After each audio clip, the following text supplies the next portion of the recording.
Hi hello friends, ಎಲ್ಲರಿಗೂ ನಮಸ್ಕಾರ. Welcome back to Uma Pavagada cooking and blog. ಇವತ್ತಿನ ರೆಸಿಪಿ ಈಗ ಅವರೆಕಾಳು ಸೀಸನ್ ಆಗಿರೋದ್ರಿಂದ ಅವರೆಕಾಳು ರೈಸ್ ಬಾತ್ ಮಾಡ್ತಾಯಿದ್ವಿ. ತುಂಬ ಚೆನ್ನಾಗಿರುತ್ತೆ ಈ ರೈಸ್ ಬಾತು. ಬೆಳಗ್ಗೆ ತಿಂಡಿಗಾಗ್ಬೋದು, ನೈಟ್ ಊಟಕ್ಕಾಗ್ಬೋದು, ಯಾವುದೇ ಟೈಮಲ್ಲಿ ಮಾಡಿಕೊಂಡ್ರೂ ಚೆನ್ನಾಗಿರುತ್ತೆ. ಅದರಲ್ಲೂ ಈ ಚಳಿಗಾಲದಲ್ಲಿ ಈ ಥರ ರೈಸ್ ಐಟಮ್ಗಳು ಎಲ್ಲರಿಗೂ ಇಷ್ಟ ಆಗ್ತವೆ.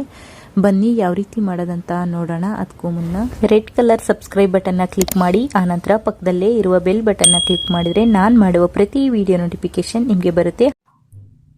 ಅವರೆಕಾಳು ರೈಸ್ ಬಾತ್ ಮಾಡೋದಕ್ಕೆ ಸ್ಟವ್ ಮೇಲೆ ಒಂದು ಕುಕ್ಕರ್ ಇಟ್ಕೊಂಡಿದ್ದೀನಿ. 3 ಟೇಬಲ್ ಸ್ಪೂನ್ ಆಗೋಷ್ಟು ಎಣ್ಣೆ ಬಿಸಿ ಆದಮೇಲೆ 2 ಪೀಸ್ನಷ್ಟು ಚಕ್ಕೆ, ಒಂದು 4ರಿಂದ 5 ಲವಂಗ, 2 ಪಲಾವ್ ಎಲೆ, ಒಂದು 1/4 ಟೀ ಸ್ಪೂನ್ ಆಗೋಷ್ಟು ಸೋಂಪು, ಅರ್ಧ ಸ್ಪೂನ್ ಆಗೋಷ್ಟು ಜೀರಿಗೆ.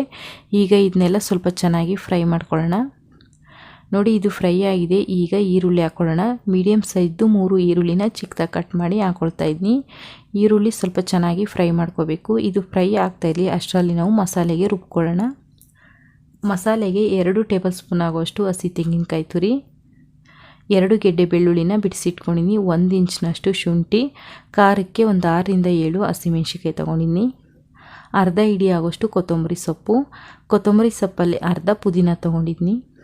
ಈಗ ಒಂದು ಮಿಕ್ಸಿ ಜಾರ್ಗೆ ಈ ಪುದೀನ, ಕೊತ್ತಂಬರಿ ಮತ್ತು ಬೆಳ್ಳುಳ್ಳಿ, ಶುಂಠಿ, ಹಸಿಮೆಣ್ಸಿನ್ಕಾಯಿ, ತೆಂಗಿನಕಾಯಿ ತುರಿ ಹಾಕ್ಕೊಂಡು ಸ್ವಲ್ಪ ನೀರು ಹಾಕ್ಕೊಂಡು ನುಣ್ಣಗೆ ರುಬ್ಕೊಳ್ಳೋಣ. ನೋಡಿ, ಈ ರೀತಿ ರುಬ್ಕೋಬೇಕು. ಈಗ ಈರುಳ್ಳಿನೂ ಚೆನ್ನಾಗಿ ಫ್ರೈ ಆಗಿದೆ. ಈ ಟೈಮಲ್ಲಿ ಟೊಮೊಟೊ ಹಾಕ್ಕೊಳ್ಳೋಣ. ಮೀಡಿಯಮ್ ಸೈಜ್ದು 3 ಟೊಮೊಟೊನ ಚಿಕ್ಕದಾಗಿ ಕಟ್ ಮಾಡಿ ಹಾಕ್ಕೊಳ್ತಾ ಇದ್ದೀನಿ. ಟೊಮೊಟೊ ಹಾಕ್ಕೊಂಡು ಈಗ ಅವರೆಕಾಳನ್ನು ಇದೇ ಟೈಮಲ್ಲಿ ಹಾಕ್ಕೊಳ್ಳೋಣ. ಇಲ್ಲಿ ಸುಮಾರು ಒಂದು 200 ಗ್ರಾಮ್ ಆಗೋಷ್ಟು ಅವರೆಕಾಳು ತೊಗೊಂಡಿದ್ದೀನಿ. ಎಳೆದಿದೆ ತುಂಬ. ಇದು ಹಾಕ್ಕೊಂಡು ಟೊಮೊಟೊ ಚೆನ್ನಾಗಿ ಸಾಫ್ಟ್ ಆಗೋವರೆಗೂ ಎಣ್ಣೆಯಲ್ಲೇ ಹುರ್ಕೋಬೇಕು ಟೊಮೊಟೊ ಮತ್ತು ಅವರೆಕಾಳನ್ನ. ನೋಡಿ, ಟೊಮೊಟೊ ಮತ್ತು ಅವರೆಕಾಳು ಚೆನ್ನಾಗಿ ಫ್ರೈ ಆಗಿದೆ. ಈಗ ರುಬ್ಬಿಟ್ಕೊಂಡಿರುವಂಥ ಮಸಾಲೆ ಹಾಕ್ಕೊಂಡು ಹಸಿ ಸ್ಮೆಲ್ ಹೋಗೋವರೆಗೂ ಚೆನ್ನಾಗಿ ಎಣ್ಣೆಯಲ್ಲೇ ಹುರ್ಕೋಬೇಕು. ಈಗ ಸ್ಟವ್ ಸಣ್ಣ ಉರಿಯಲ್ಲೇ ಇಟ್ಕೊಳ್ಳಿ. ನೋಡಿ, ಮಸಾಲೆದು ಹಸಿ ಸ್ಮೆಲ್ ಹೋಗಿದೆ. ಈ ಟೈಮಲ್ಲಿ ಧನಿಯಾ ಪೌಡ್ರ್ ಹಾಕ್ಕೊಳ್ಳೋಣ. 1 ಸ್ಪೂನ್ ಆಗೋಷ್ಟು ಧನಿಯಾ ಪೌಡ್ರ್ ಹಾಕ್ಕೊಳ್ತಾ ಇದ್ದೀನಿ. ಹಾಕ್ಕೊಂಡು ಚೆನ್ನಾಗೆಲ್ಲ ಮಿಕ್ಸ್ ಮಾಡ್ಕೊಳ್ಳೋಣ. ನೋಡಿ, ಮಸಾಲೆದು ಹಸಿ ಸ್ಮೆಲ್ಲೆಲ್ಲ ಹೋಗಿ ಸೈಡಲ್ಲಿ ಎಣ್ಣೆ ಬಿಟ್ಟಿದೆ. ಈ ಟೈಮಲ್ಲಿ ನೀರು ಹಾಕ್ಕೊಳ್ಳೋಣ. ನಾನು ರೈಸ್ ಬಾತ್ ಮಾಡೋದಕ್ಕೆ ಅರ್ಧ kg ಅಕ್ಕಿ ತೊಗೊಂಡಿನಿ. ಹಂಗಾಗಿ 1 ಲೀಟ್ರ್ ಆಗೋಷ್ಟು ನೀರು ಹಾಕ್ಕೊಳ್ತಾ ಇದ್ದೀನಿ. ನೀರು ಹಾಕ್ಕೊಂಡು ಚೆನ್ನಾಗೆಲ್ಲ ಮಿಕ್ಸ್ ಮಾಡಿಕೊಂಡು ಈಗ ಇದು ಚೆನ್ನಾಗಿ ಕುದಿ ಬರಲಿ. ನೋಡಿ, ಚೆನ್ನಾಗಿ ಕುದಿ ಬಂದಿದೆ. ಈಗ ಅಕ್ಕಿ ಹಾಕ್ಕೊಳ್ಳೋಣ. ಅರ್ಧ kg ಅಕ್ಕಿನ 2ರಿಂದ 3 ಬಾರಿ ತೊಳೆದು ಹಾಕ್ಕೊಳ್ತಾ ಇದ್ದೀನಿ. ಅಕ್ಕಿ ಹಾಕ್ಕೊಂಡು ರುಚಿಗೆ ತಕ್ಕಷ್ಟು ಉಪ್ಪು ಹಾಕ್ಕೊಳ್ಳೋಣ. ಹಾಕ್ಕೊಂಡು 1ರಿಂದ 2 ನಿಮಿಷಗಳ ಕಾಲ ಬೇಯಿಸ್ಕೊಳ್ಳೋಣ. ನೋಡಿ, ಒಂದು 50ರಿಂದ 60 ಭಾಗ ಅನ್ನ ಆಗಿದೆ. ಈ ಟೈಮಲ್ಲಿ ಉಪ್ಪು ಖಾರ ಏನಾದರೂ ಕಡಿಮೆ ಇದ್ದರೆ ಹಾಕ್ಕೋಬೋದು. ಇಲ್ಲಿ ನಾನು ಖಾರದ ಪುಡಿ ಏನು ಬಳಸಿಲ್ಲ, ಹಸಿಮೆಣ್ಸಿಕಾಯಿನೇ ಹಾಕ್ಕೊಂಡಿದ್ದೆ. ಹಸಿಮೆಣ್ಸಿಕಾಯಿ ಕಡಿಮೆ ಮಾಡಿ ಖಾರದ ಪುಡಿ ಹಾಕ್ಕೋಬೋದು. ನೋಡಿ, ಈ ಥರ ಎಲ್ಲ ಚೆನ್ನಾಗಿ ಮಿಕ್ಸ್ ಕೊಟ್ಟು ಈಗ ಸ್ವಲ್ಪ ಕಸೂರಿ ಮೆಂತ್ಯ ಹಾಕ್ಕೊಳ್ಳೋಣ.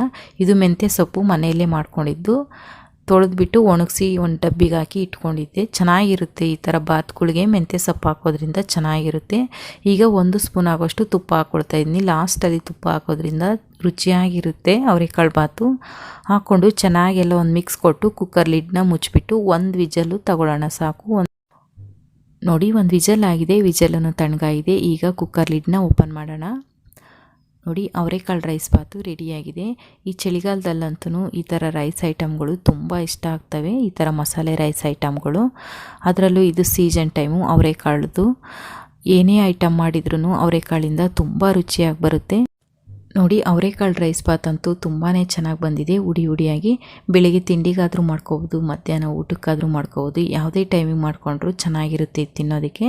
ನೋಡಿದ್ರಲ್ವ ಅವರೆಕಾಳು ರೈಸ್ ಬಾತು ಯಾವ ರೀತಿ ಮಾಡೋದಂತ. ಈ ರೆಸಿಪಿ ನಿಮಗೆ ಇಷ್ಟವಾದರೆ ಲೈಕ್ ಮಾಡಿ, ಕಮೆಂಟ್ ಮಾಡಿ, ಶೇರ್ ಮಾಡಿ. ಇನ್ನೂ ಚಾನಲ್ ಸಬ್ಸ್ಕ್ರೈಬ್ ಆಗಿಲ್ಲ ಅಂದರೆ ಸಬ್ಸ್ಕ್ರೈಬ್ ಆಗಿ.